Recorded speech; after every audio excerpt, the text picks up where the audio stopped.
crazy, very sad week, man, last week. A lot of stuff went on. It seemed like as soon as I came home from my long little journey, that the shit hit the fan everywhere.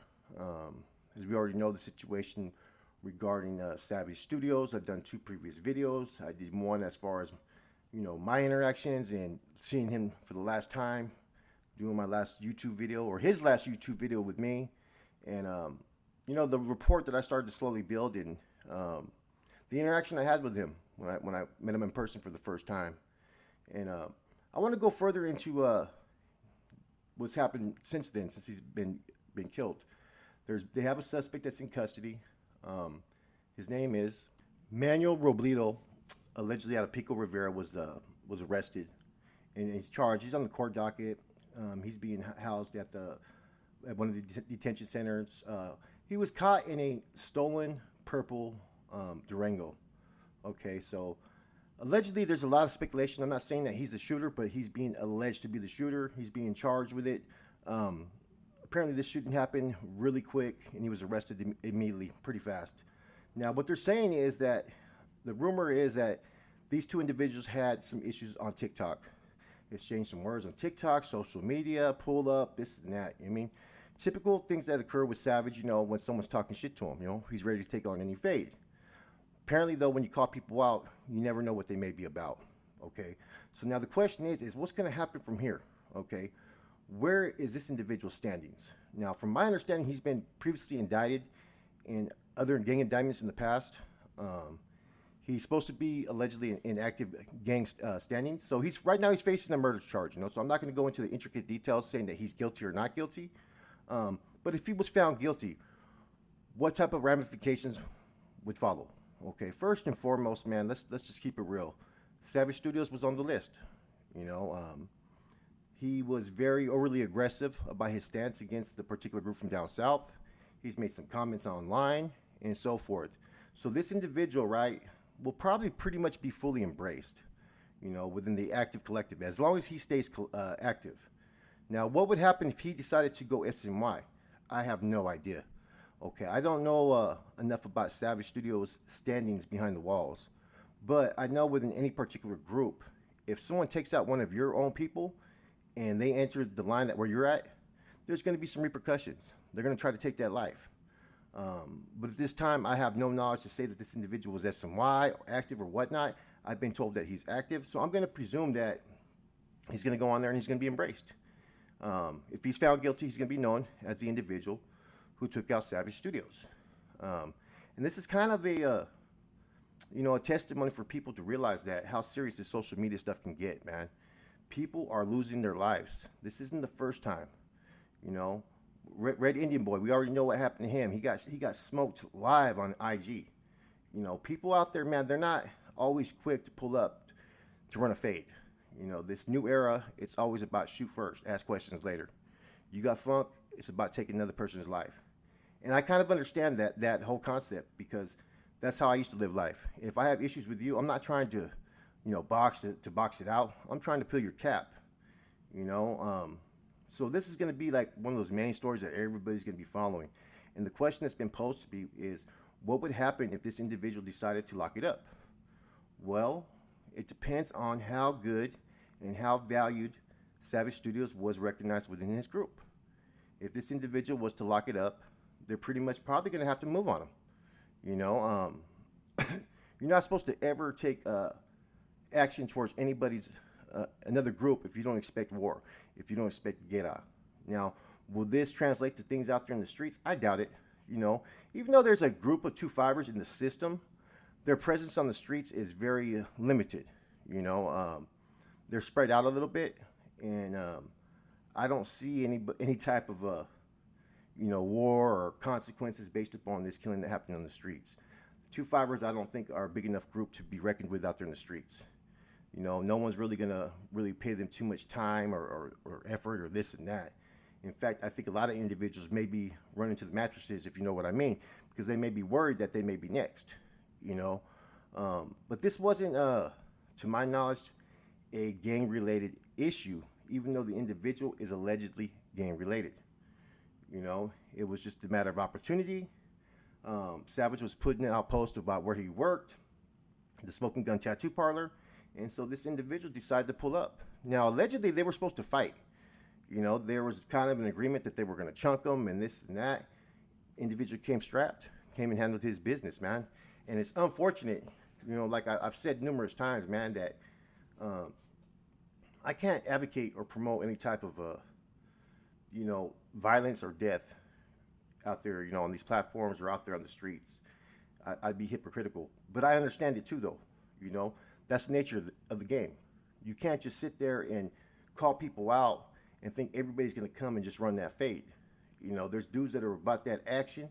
They're with the shit. They're not with the bullshit. And some people just don't want to fight. Let's just be real about it. You know, if there's funk, what the hell are you going to get out of fucking chunking them? You don't really receive nothing. There's no awards. There's no benefits. There's only a sense of ego pride that I whooped the dude's ass. But that's all there is to it. You know? I think that as an individual, right? And I take myself out of being as an ex-gang member, right? I take myself looking at it from a civilian standpoint.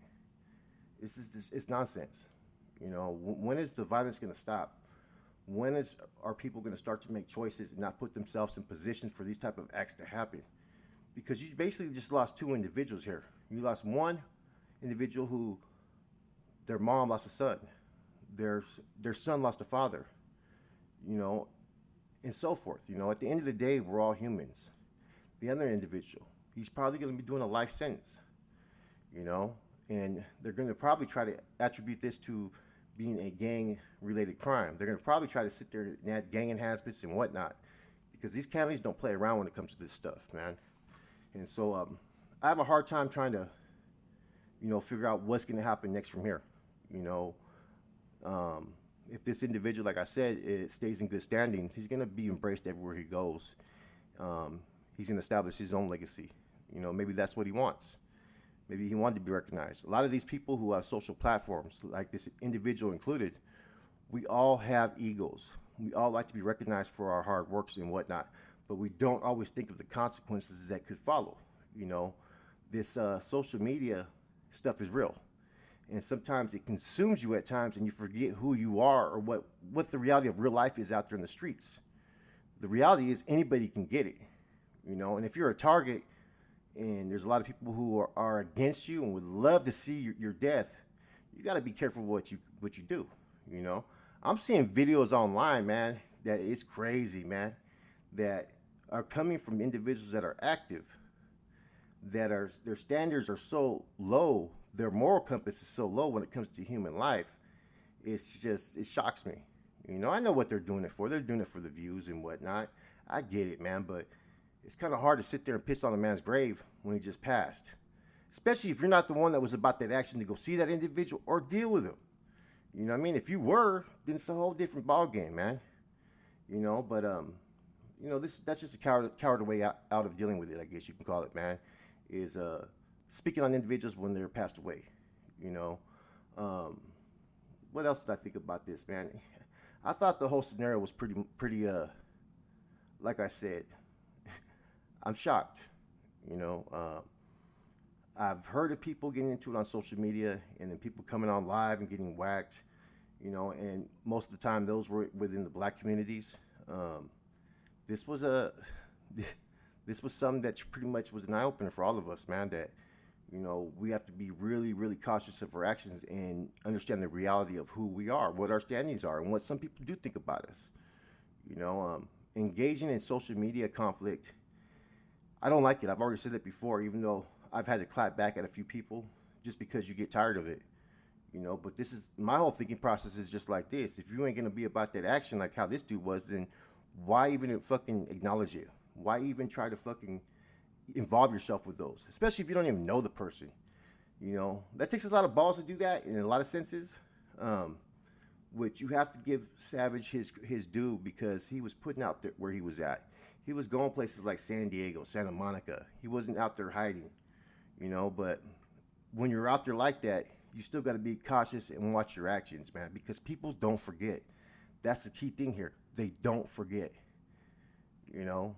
And I just kind of find it was kind of interesting how many different rumors circulated as soon as this happened. There was people saying that fucking it was because of the interview he did with me. Then there was people that were saying that, well, he did this. It was his ex-wife's boyfriend and this and that, man. And I told everybody from the gate, man, that why don't you wait to see what comes to the head? You know what I mean? Let's figure this out. Let's not make assumptions. Let's not make insinuations. It could be about 100 different things, and it could be something that was more personal. And in this case is what it ended up being, something that was personal. But as you can tell, the rumor mill likes to jump in. They like to spread gossip and so forth, man. But anyways, this individual is going to pretty much, for the rest of his life, if found guilty, be recognized as the one that killed Savage Studios. And I'm kind of interested to see what law enforcement does from here on out, what YouTube does, what social media does, because there's a pattern here that's happening. Individuals get into beefs on social media, and they take it to the streets, and that's a dangerous ball game, man, because when you're arguing or dealing with someone who's that you don't know what they're about, man. There's dudes out there that maybe look calm and collective, and they may be someone you could beat the brakes off of, right? But they'll be the first one to pull out that fucking banger and unleash it, man. And these are the things that we have to really take heed to. Now, another thing is, I was watching Rojo and Gunner's live last night, and they were talking about the communications with Savage Studios and the last communications when I was there with Savage when he was saying I'm with Flacco, about something about the beef. He wasn't talking about the beef between him and them. He was talking about the collective of what he was seeing with the channels from up north. That's what beef he was talking about. That he had seen some things, he had heard some things, and so he was addressing that to them like, hey, all this beef is fucking petty ass bullshit. I rock with all you guys. So that's what he was in reference to when he made that comment. You know what I mean? And he's pretty much, what Gunner has said about their little conflict, 100% accurate. You know what I'm saying? 100% accurate. So Gunner's on time and everything he said. If they seen each other, yep, they were going to catch that fade. 100%, man. So Gunner's totally accurate about that, man. But he wasn't going to go out of his way to disrespect anybody on YouTube anymore or social media because he wanted to change his image. And the thing is sometimes people ain't going to forget those past actions. And sometimes people are going to think it's a little bit too late. Anyways, someone told me to do this field, man, to address what's going to happen with this dude next. Like I said, it just depends on him, I don't think he's going to lock it up. I think, knowing that he killed a 2.5er and the 2.5ers are pretty much strong on those SNY yards, I think he's going to remain active. In addition to the blessings that he's going to be given for doing the deed that he did, even though it wasn't gang related, people are still going to recognize it for what it is. And that's my whole opinion on it, man. A lot of people made a lot of videos on this subject, man, and it's interesting though to watch. I've been taking a step back and just observing everybody's content, and it's just interesting is all I'll say. Anyways, this is your boy Flacco, Convict's Perspective, man. This is my thought about the individual who got caught with the shooting and what I think is going to happen next.